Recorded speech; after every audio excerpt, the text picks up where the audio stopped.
Kamigawa Neon Dynasty is old news. It is trash. It is garbage. Who would want that old crap when you can have New Capenna's gangster-themed Magic the Gathering set? Streets of New Capenna is landing on our laps on April 29th. The set looks to take influence from gangster movies and potentially detective fiction as well, and feature an urban sprawl not dissimilar to that of Ravnica, although more modern, with tall high-rise buildings and city streets, all with a bit of Art Deco sheen.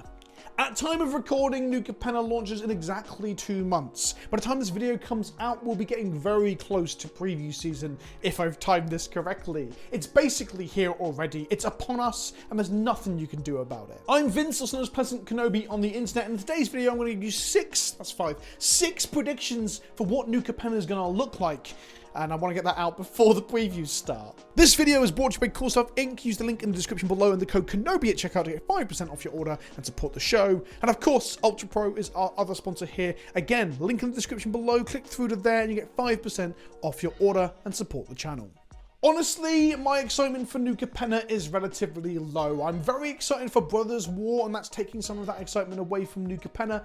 And to be frank, gangsters, detective fiction, and pulp noir has never been my thing, so I'm kinda met on it all. But in the interest of journalistic integrity and appeasing algorithms and a viewer base that loves list videos, here is my 6 predictions for New Capenna. Number 6, tribal crime families. One of the elements of gangster fiction that we know is coming from the introduction and the articles and the streams are crime families. And they're going to be using these shards from Shards of Alara. As far as we know, we've got Jund, Esper, Naya, Grixis, and Bant. 3-color shards. These are the other 3-color pairings that aren't the wedges that we saw in Ikoria. Now, these won't be explicitly called these in the set. We won't be getting Jund Enforcer, as Jund is the name of the actual shard on the plane of Alara. It's the same way that Ikoria didn't use the clan names from Khans, but instead there were these weird triumphs that nobody can ever recall the name of. But beyond using the shards from Alara, I believe these crime families will be tribal themed. I think there will be tribal themes in the whole set, both in the limited environment and through to constructed staples too. We often see this with guilds and schoolhouses, shards and wedges. You didn't get zombies in Naya, for example, whilst the valiant knights of Alara were exclusively within Bant.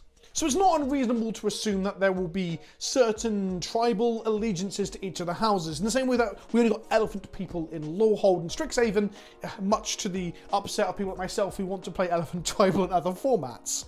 I have a gut feeling that New Capenna will have a tribal sub-theme with the houses, because we haven't seen it for a little while. We've seen hints of it in Kamigawa. We have Warriors Matters, for example. I think these Warriors Matters cards will mean that we will have some sort of warrior cards in New Capenna that will fit into this. Perhaps the fist brawling or melee brawling warriors of the Jund house, for example. Beyond that, the Grixis-aligned family being goblins running underground gambling rings whilst led by a demon is the kind of thing I'm expecting and kind of like the idea of. It's ground that has to be tread lightly though, as to avoid bringing analogues to real-world stereotypes associated with the racial makeup of 1920s American gangster fiction. But with Kamigawa handling this kind of thing with tact and care, I would assume we'll see the same caution and respect with New Capenna. Number 5, detective fiction and pulp noir. My second prediction is that not only are we getting gangster fiction and gangster movies, but we'll be having it tie into detective fiction, crime fiction, and the general sort of noir aesthetic of movies and novellas and literature that fits in and around those genres. We've already seen official Wizards announcements reference New Capenna as tailing after our trip to Kamigawa like a detective with gumption. We're going to see hardboiled detectives and similar tropes from that era of crime fiction. The detective fiction of Black Mask magazine, for example, and the novels and novellas of Raymond Chandler already share a lot of similar tropes and themes with the gangster movies Capenna will be invoking. Corrupt government, seedy backstreets, cynical and violent protagonists pit against a harsh world dominated by organised crime. Beyond this, we will probably see touches upon thematic elements of noir and pulp as well. But instead of the thematic concerns of noir films like having a protagonist fall from grace or the lack of power in the face of a corrupt government, instead we will see iconographical hallmarks of that period of drama and cinema instead. Venetian blinds, stark black and white contrasted imagery, trench coats, private eyes, and perhaps, to ride the tropes, deceitful dames and femme fatales. Maybe, just maybe, we'll see some noir-esque character arc for someone like Elspeth, where she will come in with the best intentions, but when faced with such a corrupt and uncertain and harsh and cynical world, she'll have grey areas to manoeuvre through and moral questions to answer, and she might not give the right answers to those questions. It'd be cool to see her fall from grace, to become a tragic hero, or perhaps fall so far that she is easily defeated and then completed by the Phyrexians in a later set. Number 4, Hideaway returns. In the most recent Secret Lair, we saw the formatting of Hideaway changed on the original Hideaway lands that are getting a reprint, where previously Sherlock Isle and Co had Hideaway as a keyword, with everything else explained within the reminder text that it entered tapped and that you looked 4 cards deep to resolve the Hideaway trigger. Instead, now the new ones have Hideaway with a number, in this case 4. My belief is that this is a templating change to allow wizards to play with and change around Hideaway as a core mechanic for this set. What evokes the illicit activities of a gangster or mobster or organised crime family more so than the mechanic Hideaway? These changes allow them to do creatures and lands and other permanents with various Hideaway numbers on them that enter the battlefield tapped or not tapped. I think it's a cool way to open up space and a cool way to explore an old mechanic further. Number 3, we're going to get some really on-the-nose references to items that you would never have thought would be in Magic the Gathering. There is a particular way of thinking about genre that I quite enjoy, where you break down genres into 3 distinct parts. The first is iconographical elements, that is sights and sounds. So with science fiction movies, you have laser guns. With detective fiction and crime fiction, you have the fedora. Next, you have the narrative plot points, or the arcs that you expect to see. So in fantasy fiction, you're going to have the hero save a princess from a castle, for example, or more probably better than that as an example is rom-coms, where the 2 leads will inevitably break up and then inevitably get back together as well. It's a trope, it's a narrative plot point we all identify as part of that genre. And then lastly, you have the thematic concerns of the genre as well. Horror is a good one for this because it often cares about the current paranoia of society at large, whether that be Cold War paranoia or moralistic panics about babysitter killers in the 70s and 80s slasher films.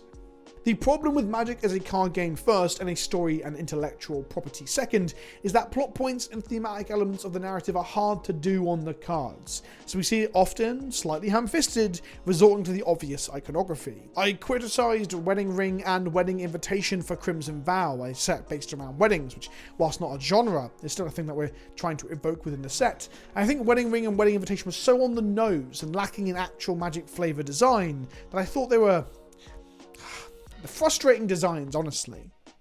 And I expect this in New Capenna too. I expect there to be a gangster's fedora or a Tommy gun.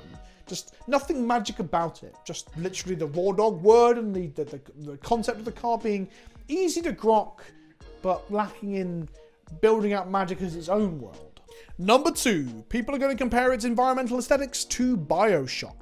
This next prediction is less for the set itself and more for the community and the player base and their reaction to it. Part of the setting drawing on the early modern day gangster movies and the jazz age, as we saw with WPN intros for the product talking about glitz and glamour, is that this all brings with it the artistic and architectural trends of the time. We've already seen some Art Deco styling in the promo images, and whilst Art Deco itself might evoke things like the Jazz Age and the Great Gatsby and stuff like that in popular culture, I think gamers are going to more likely associate it with BioShock.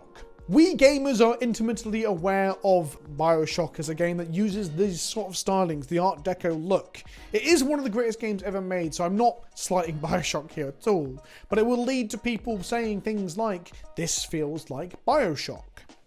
And whilst that isn't wrong to say something that visually feels like something else feels like that thing, I think it's unreasonably simplistic and should be unpacked and discussed. Like, for example, it feels like it because it's using a similar art style or architectural look.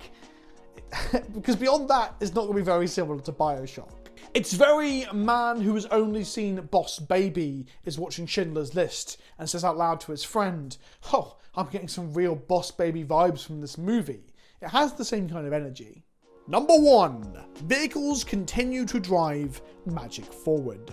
Gangsters drive cars, period appropriate cars for sure, and usually with someone hanging out of the window with a Tommy gun, going at it. And I think we're going to see that here as well.